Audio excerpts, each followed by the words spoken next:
Sir இந்த அதிமுக எடப்பாடி பொதுச் செயலாளர் இருக்கார். அவர் வந்து அண்மையில் ஒரு அறிவிப்பு வெளியிடுகிறார். முதல்ல மாவட்ட செயலாளர் கூட்டம்னு சொல்கிறார், திரும்ப அது இல்லைங்கிறார். திரும்ப அவசர செயற்குழுன்னு சொல்கிறாரு. தேர்தலும் ஒன்றும் வர மாதிரி தெரியல. எதுக்கு சார் இவர் இப்போ அவசர செயற்குழு எடுக்கிறார்? இணைப்பு குழு அப்படின்னு சொல்லிட்டு மறுசீரமைப்பு குழு எல்லாம் போட்டுட்டாங்க. என்ன சார், என்ன குழு சார்? இவருக்கு எதிர்த்து நிற்கிறவங்கெல்லாம் சரி ஒரு குழுவாக சேர்ந்துட்டாங்க. ஓ, அதிமுக வளர்ச்சி குழு மறுமலர்ச்சின்னு சொல்லி ஜேசிடி பிரபாகரன், புகழேந்தி, இது மாதிரி ஆட்கள்லாம் நிறையா பேர் சேர்ந்துட்டாங்க. கேசி பழனிசாமி போன்றவர்கள்லாம் சேர்ந்து எல்லாம் ஒரு இது பண்ணிவிட்டு எல்லாத்தையும் ஒருங்கிணைக்கிறதுக்கு வர்றாங்க. இவர் நான் யாரையும் சேர்த்த மாட்டேன்னாரு. இவங்க சொன்னாங்க, நான் ஒன்றும் உங்ககிட்ட வந்து சேர்றதா சொல்லல, நாங்கள் தனியாக சேர்றோம், உனக்கு இஷ்டம் தான் எங்களோட வந்து சேர்ந்துக்காட்டாங்க. ஆட்டங்காடுது. அவங்க சக்தி வாய்ந்தவங்களாம் மாறி அவங்க எல்லாம் ஒன்றா சேர போனாக்கா இவர் ஒற்றை தலைமைன்னு பழனிசாமி சொல்லிக்கிட்டு இருந்தார் எடப்பாடி. அது கரெக்டாக நிறைவேறிடும் போட்டிருக்கு. ஒற்றை தலைமை, இவரை தவிர யாரான்னு கிடையாது, ஒற்றையாக தலைமையாக நின்றுட்டு இருப்பார். கட்சி போயிடுச்சு. இன்றைக்கி அவரை விட்டு எல்லோரும் போயிட்டுருக்குறாரு. அதனால தான் அவுதியாக கூப்பிட்றாரு. மாவட்ட செயலாளர் கூப்பிட்டா பாதி பேர் அந்த பக்கம் ஏற்கனவே போயிட்டாங்க. ஒரு 10 பேர் வந்து ஏதோ சொல்லியிருக்காங்க, யாரையும் சேர்த்த மாட்டேன்னாரு. சேர்த்தாட்டி நீயே வச்சுக்கான்ட்டாங்க. எம்ஜிஆர் அப்படி தாங்க போனார். திமுக விட்டு எம்ஜிஆர் இது பண்ணும்போது கலைஞர் என்ன சொன்னாலும் திமுகங்கிற பேரை உபயோகப்படுத்தக்கூடாதுன்னாரு. வேண்டாம், அண்ணா திமுக. கட்சி கொடியை பயன்படுத்தக்கூடாது, வேண்டாம், நான் வேறு கட்சிக்கோ கொடியை வச்சுக்கிறேன். உதயசூரியனே உனக்கு சின்னம் கிடையாதுன்னு வரனா ரெட்டையில். அது மாதிரி இவங்க போயிட்டாங்கன்னா என்ன பண்ணுவீங்க? ரெட்டையினுடைய பவுஸ் தான் தெரிஞ்சு போச்சு. தோற்கடிக்கவே முடியாதுன்னு நினச்சிக்கிட்டு ரெட்டையிலே 8 இடத்துல டெபாசிட் போக வைக்கிற அளவுக்கு பழனிசாமியுடைய திறமையான தலைமை காட்டியிருக்குது. இந்த தடவை என்னாச்சுன்னா எலெக்ஷனே நிற்க முடியாத அளவுக்கு போயிட்டார். புறக்கணிக்கிறேன்னு சொல்லிட்டு ஓடியே போயிட்டார். எலெக்ஷன் நிற்க முடியாத அளவுக்கு ஒரு கேவலமான ஒரு கட்சிக்கு அவர் தலைமை, ஒரு கூட்டத்துக்கு ஒரு தலைவராக இருக்கார். அதுக்கு அதிமுகன்னு பேர் வச்சுட்டு இருக்கார். கோர்ட்டு மூலமாக தானே அவர் நின்றுக்கிட்டு இருக்கார், மக்கள்கிட்ட அவர் இல்லை. சார் நேற்று இன்றைக்கும் கோர்ட் என்ன சொல்லியிருக்காங்க அப்படின்னா, இணை ஒருங்கிணைப்பாளர் தான் உங்களை கூப்பிடுவோம், நீங்கள் எப்படி பொதுச் செயலாளர் கிளைம் பண்ணலான்னு கேட்டிருக்காங்க சார். அதுதான் கேஸே, அதுதான் கோர்ட் அதுதான் கேட்குது. வழக்கே என்னன்னா இவர் பொதுச் செயலாளர் போட்டுக்கூடாதுங்கிறதுக்கு. இவர் அதில் வந்து வேணும்னு தன்னை பொதுச் செயலாளர் வழக்கே அதுதான்ப்பா. நீ பொதுச் செயலாளர் இருக்கிறது அங்கே ஏற்றுக்கொண்டு வந்தால் கூடாதாங்கிறது தான் வழக்கு. அப்படி இருக்கும்போது நீ பொதுச் செயலாளருங்கிற பேர் நீ இப்படி போட்ட அப்படிங்கிறதான் கேள்வி. நியாயமான கேள்வி. சார் இப்போ வந்து சசிகலா சுற்றுப்பயணம் போனாங்க, அது பெரிய அளவுக்கு ஒன்றும் பண்ணலை. இப்போ இந்த ஓபிஎஸ், டிடிவி இவங்கெல்லாம் சேர்ந்து திரும்ப ஒன்றிணைய வாய்ப்பு இருக்கா சார்? எடப்பாடி என்ன ஆவாருங்கிறது தெரியாது. இவங்கெல்லாம் ஒன்றா சேர்றதுக்கு வாய்ப்பு நிறையா இருக்கும். யார் யார் சார் சேரும்? எல்லாருமே சேருவாங்க. ஓ, இன்றைக்கி இருக்கிற சூழ்நிலை நம்ம ஒன்றா சேரணுங்கிற எண்ணம் அவங்களுக்கு மத்தியில் இருக்குது. நான் நிறையா பேர்த்துக்கிட்ட பேசிட்டேன். அதுக்கான மூவ் நிறையா நடந்துருக்கு. எம்ஜிஆர் காலத்திலிருந்து இருந்த கேசி பழனிசாமி, ஜேசிடி பிரபாகரன், இவங்க புகழேந்தி போன்றவர்கள்லாம் ஒன்றா சேர்ந்து வந்துக்கிட்டு இருக்காங்க. செங்கோட்டையன் போன்றவர்கள்லாம் வர்றாங்க. அப்படியெல்லாம் அவங்கெல்லாம் ஒன்றா வரும்போது எடப்பாடி அனாதையாக நிற்பார், தனியாக நிற்பார். அவர் கூட யார் நிற்பார்? அதனால் அவர் இப்போ போகிற சூழ்நிலை என்ன ஒன்று என்னையும் சேர்த்துக்குன்னு கேட்குற மாதிரி நிலமை வரும். ஓ, அந்த கூட்டத்தில் என்னையும் சேர்த்துக்குங்கிற மாதிரி எடப்பாடி கேட்க வேண்டிய நிலமை வரும். சார் இப்போ நீங்கள் சொல்கிறது படி பார்த்தா அந்த செயற்குழு கூட்டி பொதுச் செயலாளர் பதவியை ராஜினாமா பண்ணிப்பாரோம். செயற்குழு கூட்டுறது, அந்த செயற்குழுவே செல்லாதுங்கிறது அங்கே இப்போ கேஸு. எம்ஜிஆருடைய இது சட்டத்துக்கு பிரகாரம், அவர் போட்ட சட்டத்துடைய அடிப்படை அதிமுகவுடைய சட்டத்தின் பிரகாரம் தொண்டர்கள் தான் வந்து செயற்குழு தேர்ந்தெடுக்கணும். இவர் தொண்டர்களுக்கு ஓட்டு போட விடலையே. அவரை அடித்து உதச்சி ஒரு வழி பண்ணாங்க. ரத்த கலரியாக வெளியே போனார். வேட்புமனு தாக்கல் பண்ண விடல. எலெக்ஷன் நடத்தாமல் தனக்கு வேணுங்கிறவர்களை போட்டு விட்டுட்டார். அப்படி இருக்கும்போது அது எப்படி? அதை தான் சொன்னாங்க. எம்ஜிஆர் இது பிரகாரம் தொண்டர்கள் தான் தேர்ந்தெடுக்கணும். அப்படி இருக்கும்போது இவர் எப்படி தனக்கு தன்னிச்சையாக தேர்ந்தெடுத்தாருங்கிறது ஒரு கேள்வி. அதுக்கப்புறம் வந்து நிரந்தர பொதுச் செயலாளராக ஜெயலலிதா வச்சுருந்தாங்க. அதை ரிமூவ் பண்ணிட்டு பொதுச் செயலாளர்னு போய் உட்காந்துட்டார். ஆக ஜெயலலிதாவை தூக்கி எறிஞ்சுவிட்டார், எம்ஜிஆரையும் தூக்கி எறிஞ்சுவிட்டார். அதுக்கப்புறம் எப்படி இந்த நீதிமன்றம் தானே அவருக்கு இடம் கொடுத்துச்சு. அந்த பொதுக்குழு அங்கீகரித்தது வந்து நீதிமன்றம், மக்கள் அல்ல. அதனால தான் அவர் வந்து தொடர் தோல்விகள் 12 முறை தோற்றார். இந்த தோல்வி தான் இந்த அவசர செயற்குழு காரணமாக. ஒரு தடவை தோற்றா பரவாயில்ல, 2 தடவை தோற்றா பரவாயில்ல, 3 தடவை தோற்றா பரவாயில்ல, ஒரு தடவை நீங்கள் வெற்றி பெறணுங்க. படிப்படியாக இறங்கிக்கிட்டே வந்துருச்சு. 8 இடங்களில் ஒரு முன்ன பின்ன தெரியாத கட்சிகளுக்கு கீழே போயிட்டார். ஆனால் இப்போ எதிர்கட்சி தலைவராக இருக்காரு சார். அந்த பதவி அப்போ கொடுத்தது நியாயமாக. ஒரு 3 தோல்வி வந்தாலே ஒரு தலைமை என்ன சொல்லணும், ஒரு சாங்கியத்துக்காவது என்னுடைய தலைமையில் நாம் தோற்று விட்டோம், நான் வேறு ஒரு தலைமையை நம்ம வைத்துக்கொள்ளலாம்னு ஒரு மரியாதைக்காக சொல்லியிருக்கணும்.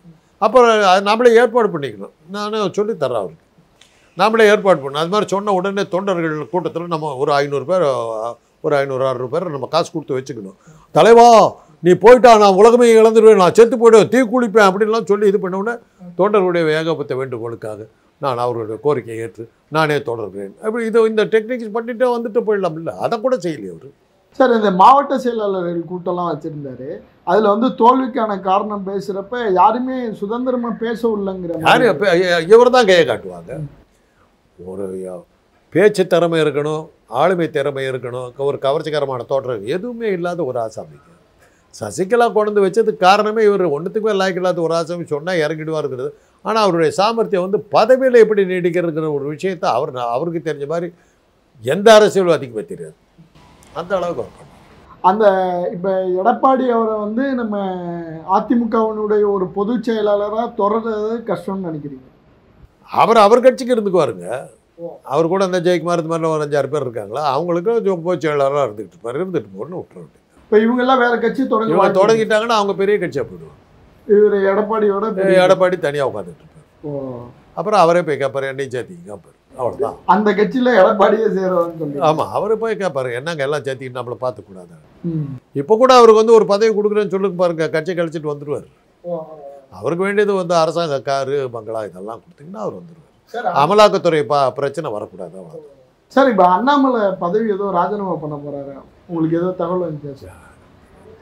ஏதோ லண்டன்லாம் போகிறான் படிக்கிறதுக்கு, ஏதோ அவரை வெளியே போன ஏதோ சொல்லிகிட்டு இருக்காங்க போட்டிருக்கு. அது என்னவோ தெரில, இப்போ போனால் தான் தெரியும். ஆனால் அண்ணாமலை போனால் நான் வருத்தப்படுவேன். ஏன் சார்? எங்களுக்கு பொழப்பு போயிடுங்க. சரி சார். அவர் இருந்தால் தான் காமெடி கலாட்டா கூத்து பேசுகிறதுக்கு நல்லா ஜாலியாக இருக்கும். ஏதாவது உளறிட்டு இருப்பார், வாடா வண்டி கொட்டி வாடா, உதைக்கிற வாடா பொறுக்கி நாயே அப்படி ஏதோ பேசுவார். நமக்கு பதில் சொல்கிறதுக்கு நல்லாயிருக்கும். அவர் போயிட்டாக்க நாங்கள் என்னத்தை பேசுகிறது, கொள்கையை தான் பேசணும், வளா கொலான்னு. அவர் இருந்தால் தான் விறுவிறுப்பு ஜாஸ்தி. ப்ளூ ஃபில்ம் எடுத்து விடுவார், எல்லாம் நிறையா இருக்குது. இல்லை எல்லாம் போயிடுங்க. அப்புறம் பெட்ரோல் வெடிகுண்டு போடுவாங்க, அது பாஜக வீட்டுக்குட்ட முன்னாடி வந்து உருண்டு அப்படியே நின்று வெடிக்காது. அவ்வளோ சாமர்த்தியமான குண்டெல்லாம் செய்வார். இதெல்லாம் போயிடுது. இல்லை, அதனால தான் அண்ணாமலை போனால் எங்கள் மாதிரி அரசியல் விமர்சகர்கள் இருக்கிற பேரில் இருக்க பொழப்பு நடத்திக்கிட்டு எங்களுக்கெல்லாம் கொஞ்சம் கஷ்டம்தான். சார், ஏன் சார் அவரை நீக்கணும்னு நினச்சிப்பாங்க மோடி அமித்ஷாவும்? ஏங்க,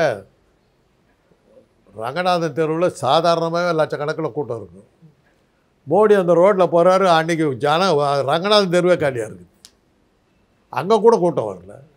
இல்லை, மோடி வரான்னு பாதுகாப்பு காரணங்கள் இருக்கும் சார். ஏதோ காரணம், ரங்கநாதன் தெருவில் கூட கூட்டம் வரலையே. 3 தடவை வந்தார், 3 அந்த ரோட் ஷோ 3 ஃபெயிலியரு. யார் பொறுப்பு? செஸ் ஒலிம்பியாட் நடக்குதுங்க, அகில உலக செஸ் சாம்பியன்ஷிப் நடக்குது சென்னையில்.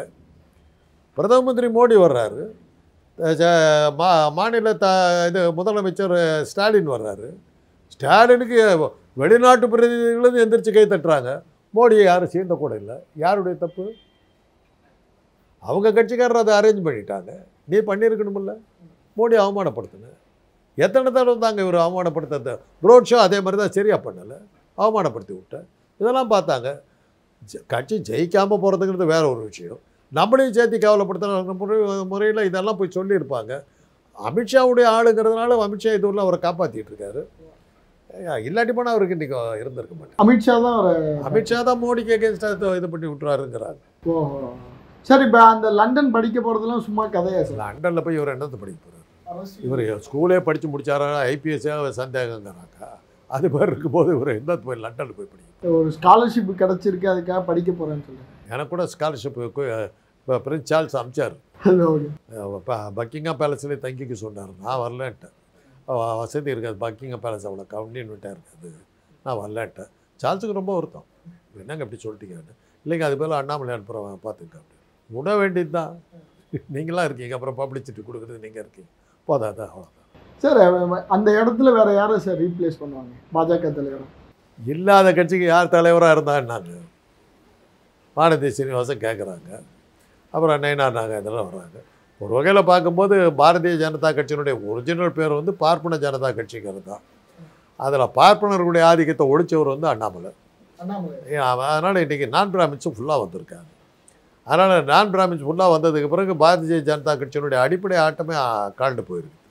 அந்த மாதிரி சூழ்நிலையில் யாராவது ஒரு நான் பிராமின் வந்தாக்கா திராவிட மாடல் அரசாங்கத்துக்கு அவங்க வந்து தான் தேரணும். இல்லை சார், இப்போ அவருக்கே பயங்கர எதிர்ப்பு இருக்கதா சொல்கிறாங்க.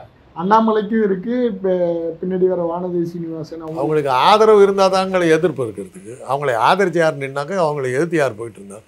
இவங்கெல்லாம் கட்சியில் இருந்து ஒரு 15 பேர் ஆளுக்கு ஒரு பதவி கொடுத்தாங்க. நமிதாவுக்கெல்லாம் கூட தான் கொடுத்தாங்க. அவங்கெல்லாம் ஓடி போயிட்டாங்க, இது ஒரு தேராத கட்சின்னு போயிட்டாங்க. இல்லாட்டி அவங்கெல்லாம் கூட தான் நடந்தாங்க. ஒரு காமெடி நடிகருடைய பொண்ணு பெரிய அட்டகாசம் இப்போ ஆளையாக காணுமே அந்த பொண்ணு. இந்தியாவில் இருக்கின்ற 2000 கோடி மக்களும் அப்படின்னு சொல்லல, அவ்வளோ அறிவார்ந்த பேச்செல்லாம் பேசிச்சது.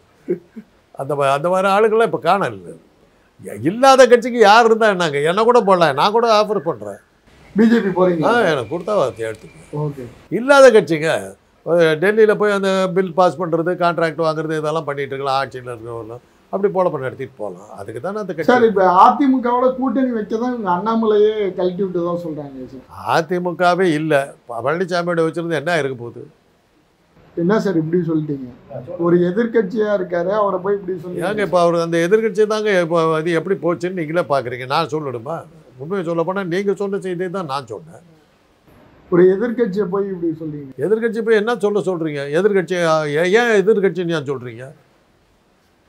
ஒன்றியத்தில் இருக்க ஆளுங்கட்சியினுடைய கூட்டணி கட்சின்னு சொல்லுங்கள். ஏன் எதிர்கட்சின்னு கேவலமாக பேசுகிறீங்க? தமிழகத்தில் அப்போ அது அப்படி சொல்லக்கூடாது, அது கேவலமாக நினைக்கிறீங்கல்ல. ஒன்றியத்தில் ஆளுகின்ற கட்சியினுடைய கூட்டணி கட்சின்னு சொல்லணும், எதிர்கட்சின்னு சொல்லக்கூடாது. சார், நிறைவாக சார், இப்போ இந்த அதிமுகவுடைய செயற்குழு, அண்ணாமலையுடைய தலைமை மாற்றம், இதை பற்றி உங்களுடைய பார்வை சார்? அண்ணாமலைக்கு என்ன ஆகுன்னு தெரியாது, அவங்களுக்கு அடுத்த ஆள் கிடைக்கிறதுக்கு பெரிய கஷ்டம். அதனால் அண்ணாமலைக்கு என்ன ஆகுன்னு தெரியாது. யார் வந்தாலும் அதனால் பெரிய பாதிப்பு இங்கே ஒன்றும் ஆக போகிறதில்ல. ஏன்னா ப்ரூவ்டு ஃபெயிலியர் பாஜக பொறுத்தவரையிலும். அதிமுக நீங்கள் சொல்கிறது பழனிசாமியுடைய, எடப்பாடி பழனிசாமி பற்றி நீங்கள் கேட்குறீங்கன்னா, அவர் இன்றைக்கி தனியாக அனாதையாக இருக்கார். ஒருங்கிணைப்பு குழு வந்து பெருசாக போயிட்டுருக்குது. அவங்க பெருசாக போயிட்டாங்கன்னா இவருக்கு வந்து அவங்களோட போய் சேர தவிர அவருக்கு வழி கிடையாது. அவ்வளோதான். நன்றி சார்.